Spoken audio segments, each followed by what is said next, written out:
Mr. Beast, which I guess you're a huge fan of, Eric, I guess. I don't really watch him. I've seen few videos of him, so I'm a bit on Joe Rogan, got what he was into. But this guy's apparently his sidekick. What's his name? Chris Tyson. He's coming out as trans. Now, I'm looking at this picture of him from Nickelodeon Kids' Choice Awards last month. I mean, I would have guessed that, I would have guessed something. He's wearing a lot of makeup. So you're saying he came out as trans now, or what? I think he's doing the non-binary thing. Does that count as trans? Halfway, I think. Yeah, halfway. So. Whoa, he's halfway trans. So demonetized. So he's she, he, they, them, zims, or whatever. Now, obviously, there's several problems with this. Taking hormone replacement therapy, my God. Yeah, so the first thing is the framing on this article, right? So they go out of their way to butcher the English language and throw in they and them and all that stuff. So it makes it incredibly confusing. But also, perhaps more importantly, and we talked about this in a separate video, it's very clear that they are aiming this at children, right? Who watches Mr. Beast videos? Children. I mean, he's got 100 million subscribers or however many crazy, the audience. And obviously the kids want to see this guy. And look, I don't want to go full tinfoil hat on this, but are we really to believe that this guy, for, his whole life he just knew this? Or is this a social contagion that's clearly happening and he is trying to pass it on to the next generation?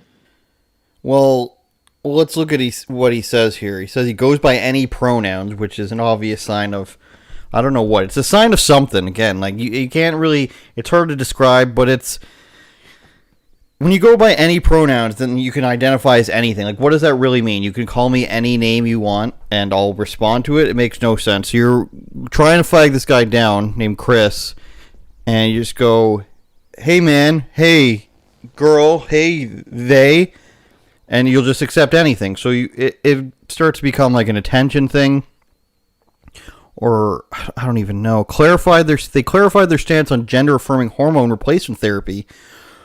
Quote, tweeting a fan who suggested Republicans are trying to erase the trans community. Informed consent hormone replacement therapy saved my and many others' lives, Tyson wrote.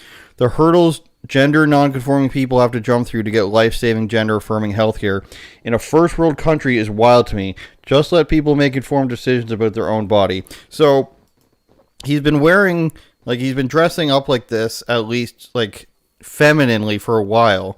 And now, all of a sudden, he's just making this announcement about how wonderful hormone replacement therapy is, all while all these Republican states are making laws against stuff for kids.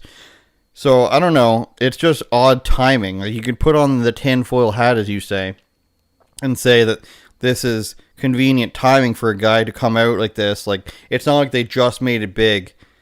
And then I feel like the other way around, they'd be like, oh, it's his journey whenever he's comfortable with it.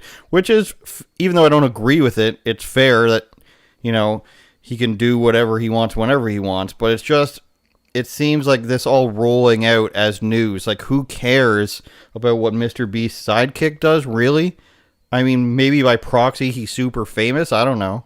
Yeah, well, the kids care, and that's part of the problem. But yes, the timing, obviously with all these bills or whatever, which, of course, the LGBTQT, whatever, the community, they're so angry about it because it's happening all over the country, which should be a clear signal to you that people don't want it. You're pretending like they're all against us. No, it's just that you are forcing things on them that they don't want. So not only is it weird timing with that, but obviously this Dylan Mulvaney thing with the Bud Light and the Nike and all sorts of stuff is just all just happening in the same week or two. It's absolute insanity. And can you scroll up a little bit? I want to go up to this what we constantly see with everything is it's life and death. It's always life and death. Where's that? More up. It's like the second. The gender affirming care saved my life. Mm-hmm. People have to jump to get life. There we go. People have to jump through to get life-saving gender affirming healthcare in a first world country is wild to me. So, I mean, is that not the most dystopian thing? Life-saving gender affirming care. So if you don't let me mutilate my fine, okay, do it. You know what? I don't care if you get a tattoo. I don't care how you cut your hair. But this is obviously an agenda for children, bro. Nobody over 20 years old is watching. Do you think a 25-year-old sits down and watch Mr. Beast? Do you think anybody old enough to crack a beer sits down and watch Mr. Beast on YouTube on the couch? One of my former bosses, I'll say, religiously watched Mr. Beast because he thought he could learn how to make his videos better. He was very focused on what Mr. Beast did. A little bit too abstract of thinking, I think, in that part. Mr. Beast with his 100 million followers. But if it didn't have hormone replacement therapy, it's so what? You would have died, he's saying. And then life-saving, gender-affirming healthcare. This is what I used to talk about with Trump stuff, how the media would jump over the having to justify themselves part and just immediately act like it's fact so that they could constantly hammer home their narrative of what is fact. So he jumps over any sort of, argument. He can't just say it saved my life, but he's saying he knows it saves many others' lives and that the surgery is life-saving, gender-affirming, because the word gender-affirming sounds nicer than sex change or genital surgery or getting things removed, vasectomies and double mastectomies and all this stuff. And so you use the nice words and you automatically confirm. He confirms within his own statement that he is correct by calling it gender-affirming healthcare and that it's life-saving. So there can be no debate. We're already past that. It's already fixing everybody's lives, and then everybody has to...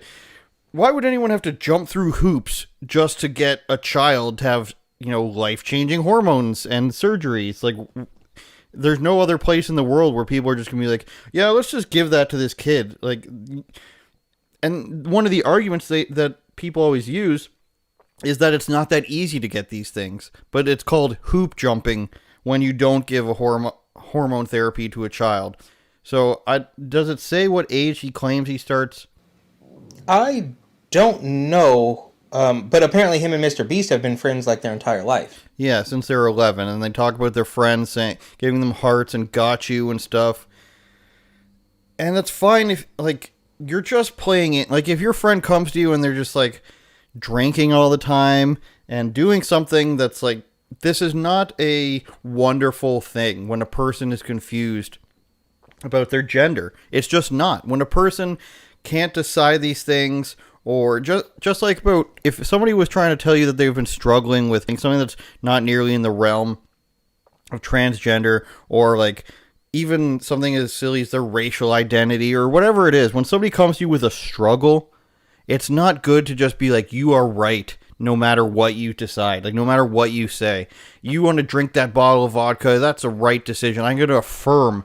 Like many people say, there's no other condition where you just affirm that condition as a solution to it. You don't say keep drinking the bottle, you don't say keep throwing up your meals, and you don't say keep eating your hair follicles or keep hoarding, if you will.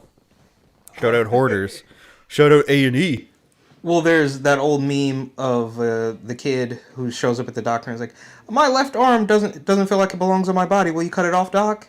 And the doctor is like, no, that's wild. And then the same kid comes in and says, I want to get rid of my junk. And they're like, put the big devilish smile on, and they know that, dollar sign. Yeah, the dollar sign and $20 million is coming their way. But and here's one thing, maybe I'll end it here, is that does this, maybe it's apples to apples, maybe it's not a direct correlation, but does this have a similar stench of literal influencer marketing? Remember at the beginning of Rona? You remember at the beginning of Rona, Chris Cuomo has it, and the NBA players, Rudy Gobert and Kevin Durant had it, and there was a handful of CNN personalities that had it, right? And it, to me, seems like they're taking these huge personalities and clearly trying to manipulate the youth. So with Rona, it was maybe more for the old people, maybe more for the boomers and their CNN, to scare everybody into submission. But now it's very clear with this Mr. Beast thing and Dylan Mulvaney. Is anybody... I mean, Dylan Mulvaney's selling beer now. Give or take. We'll see how long that lasts. Are we really going to sit here and pretend that most people who are fans of Dylan Mulvaney are honestly even old enough to drink beer? It's for kids. It's an interesting angle. The influencer, paid promotions for gender surgeries.